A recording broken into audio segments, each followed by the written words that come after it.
Arrow Video brings to 4K and Blu-ray, so it's available in two different sets. You can order the 4K set or you can order the Blu-ray set. 1982's classic docudrama about the world of hip-hop Wild Style.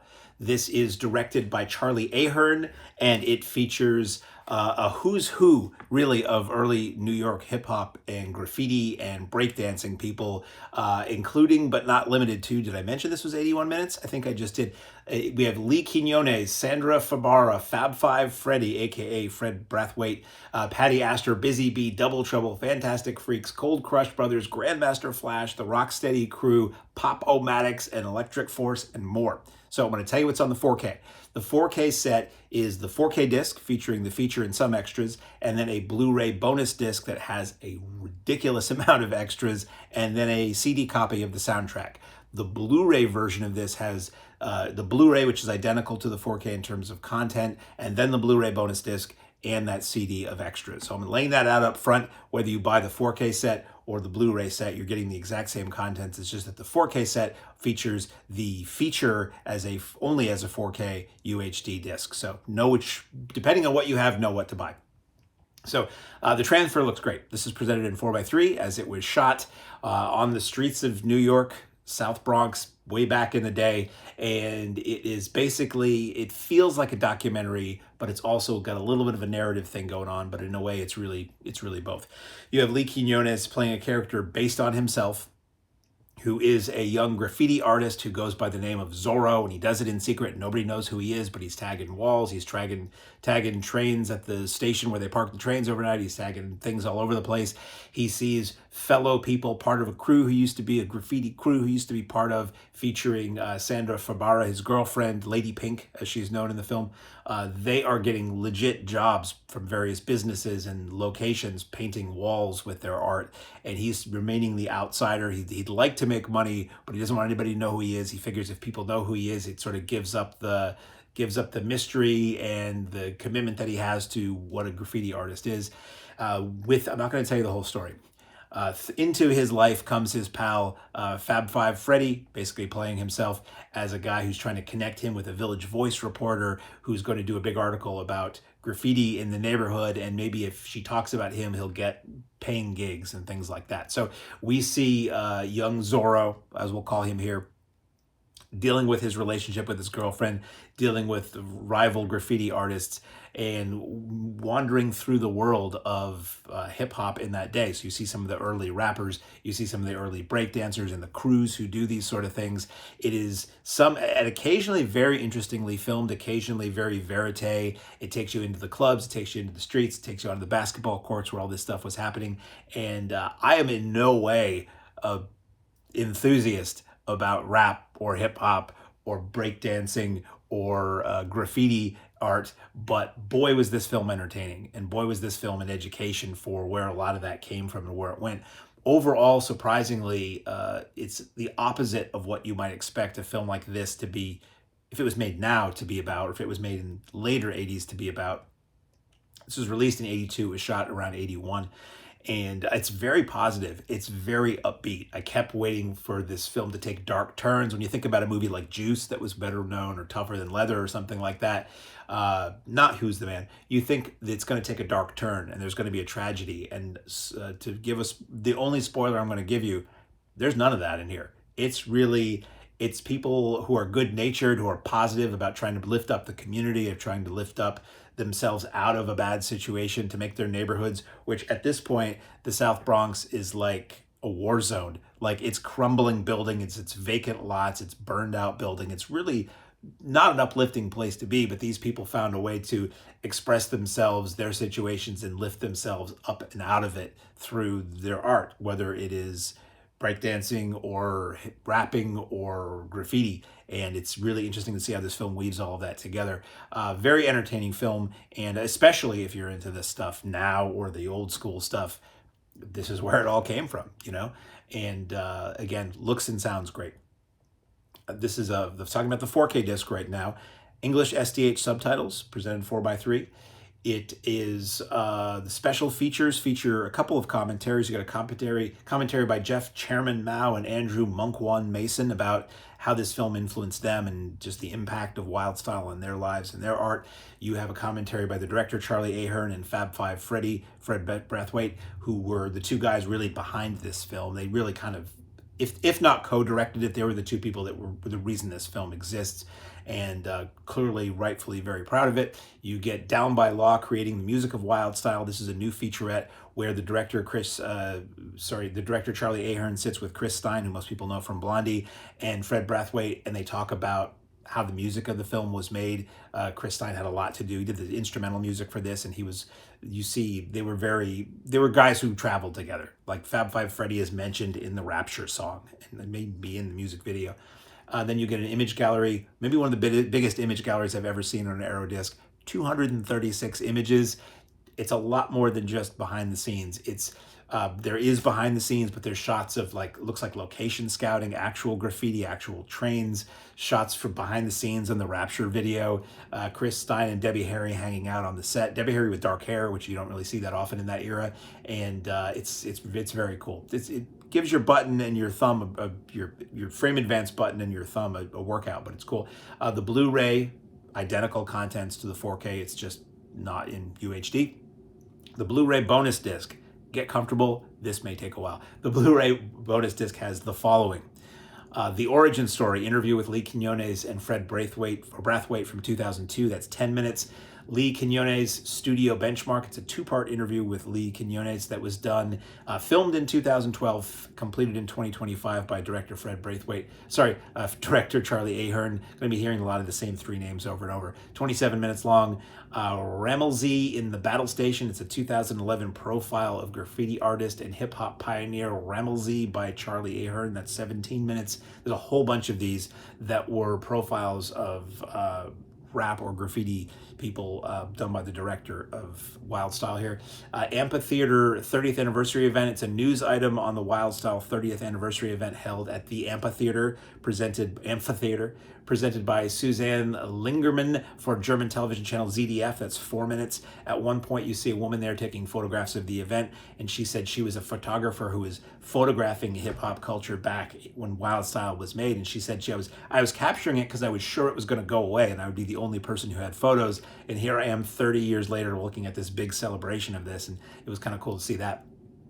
This is very neat. Wild Style Japanese Tour 1983. This is archival footage of the Wild Style Promotioner Tour. I believe it was released in Japan before it was released here in 1983, with a lot of the cast and crew doing their thing in Japan to promote the film. It's 37 minutes. There are all these disclaimers up front saying this is rough quality. This is the only surviving copy of this footage was VHS. We're very sorry, but it's very important. And it plays, and I'm like, this looks fine.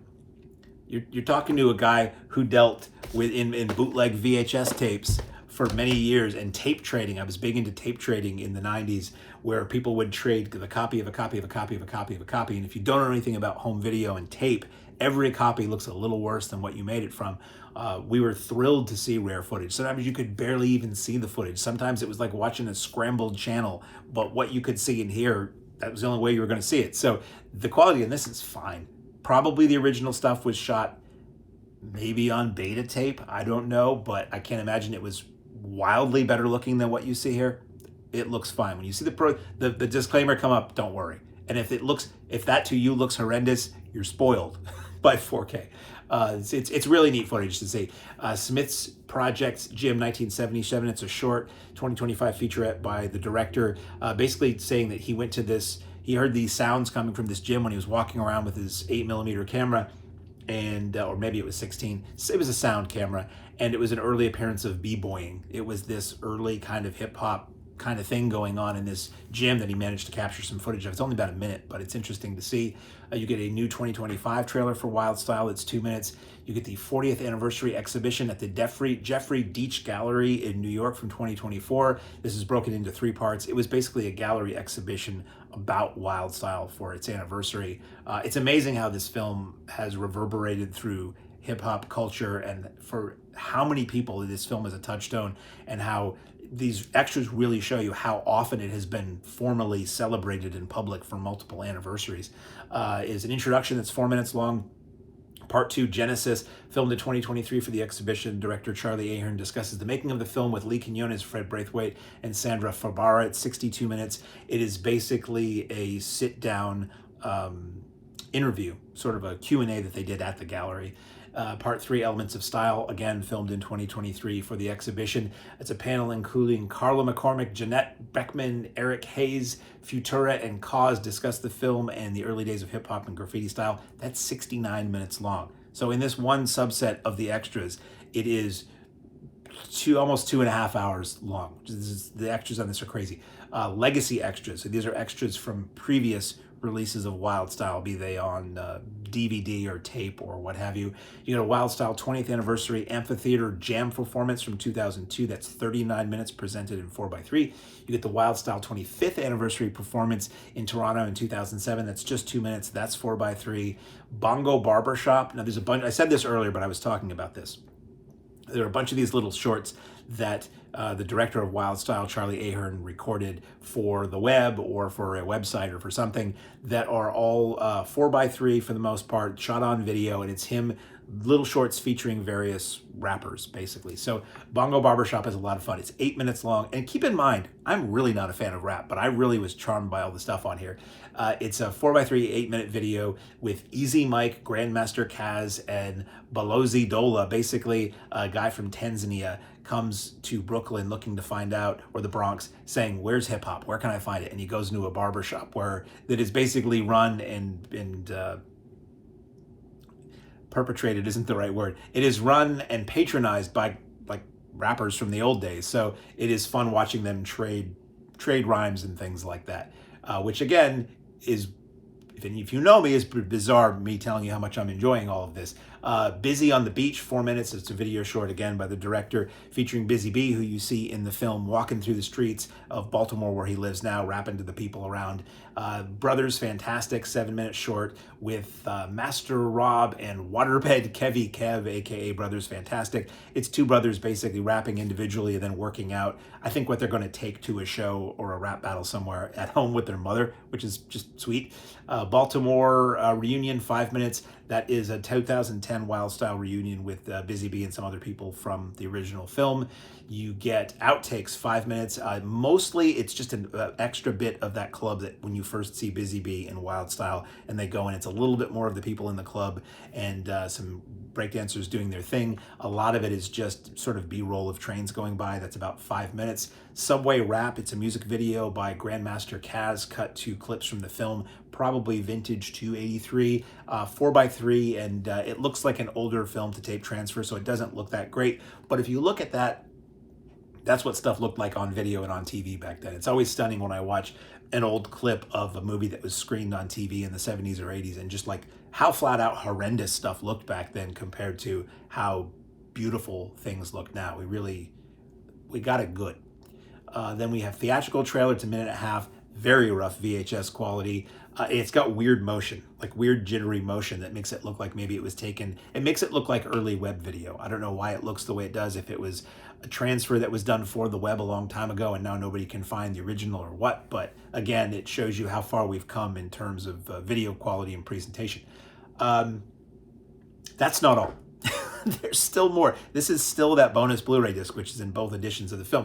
20th Anniversary Archive interviews. Now, I'm going to tell you, I'm honest with you guys, I usually will watch every bit of every extra on a film. Unless I loathe the film or the people who made it and I'm just like, I'm done with this, I will watch every bit of this. I tapped out somewhere around here on this, so I'm telling you what you're getting and how long it all is, but I did not watch it all because I was sensing that through these multiple iterations of extras, I was hearing the same stories over and over again. Now, having said that, tapping out, maybe the rest of this stuff is fresh. I had had enough of Wild Style at this point, despite having very much enjoyed it and the people who made it. So these 20th Anniversary Archive interviews. Fab Five Freddy from 2006, that's 10 minutes. Charlie Ahearn from 2007, that's 9 minutes. Lee Quinones from 2006 is 9 minutes. Sandra Fabara / Lady Pink from 2006 is 7 minutes. Busy Bee from 2006 is 7 minutes. And it's all them talking about the experience of making Wild Style, how they were approached by Ahearn to be in it, what their thoughts were then, what their thoughts are now, how Lady Pink talks about walking somewhere far away in another country, walking through the streets, and she doesn't look tremendously different than like she did from when she was a kid. And people coming up to her and knowing her from Wild Style, which is just bizarre to me because this isn't in the popular consciousness a terribly well-known film, but I think if you're a hip-hop fan anywhere in the world, this really is the document of those early days. 30th anniversary archive interviews. Charlie Ahearn on Wild Style, 24 minutes. Fab Five Freddy on Wild Style from 2013, 33 minutes. Lee Quinones from 2012, 20 minutes. Sandra Fabara from 2010, 4 minutes. Busy Bee from 2010, 3 minutes. Busy Bee from 2012, 8 minutes. Rodney C. of Double Trouble from 2010, 4 minutes. Grandmaster Kaz and JDL of the Cold Crush Brothers from 2013, 12 minutes. And then you get the CD soundtrack. Again, both editions have the CD soundtrack. It is 65 minutes. It is 23 tracks.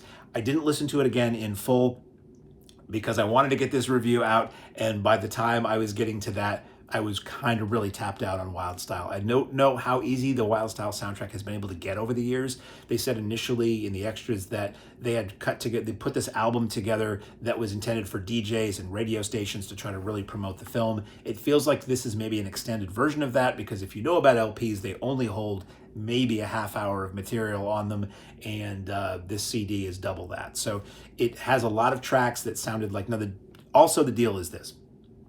I don't have one near me, but when I get stuff from Arrow to review, they're not the full packaged version. Otherwise, I would be showing off the cover and the booklets and all the crazy stuff that's inside. I'm sure there is a track list somewhere for this disc that lists what everything is and what the significance is, and there may even be liner notes. I don't know. I don't have any of that, so I can just tell you that a lot of the tracks seem like they are increasingly shorter versions of the same cut that were maybe intended for DJs to play with whatever time and space they had. There's some dialogue from the movie. There is a narrator that kind of guides you through this, and it's a lot of music. So if you are a fan of Wild Style, wow, you have been given a tremendous gift from Arrow Video. If you are a casual observer, and again, I got to stress, I am not a fan of any of the stuff that this movie is really about, but I really enjoyed this, and it really honestly did give me a better appreciation for the art and meaning behind all this stuff and that era. It's just wildly entertaining, and the people just seem like super nice and cool.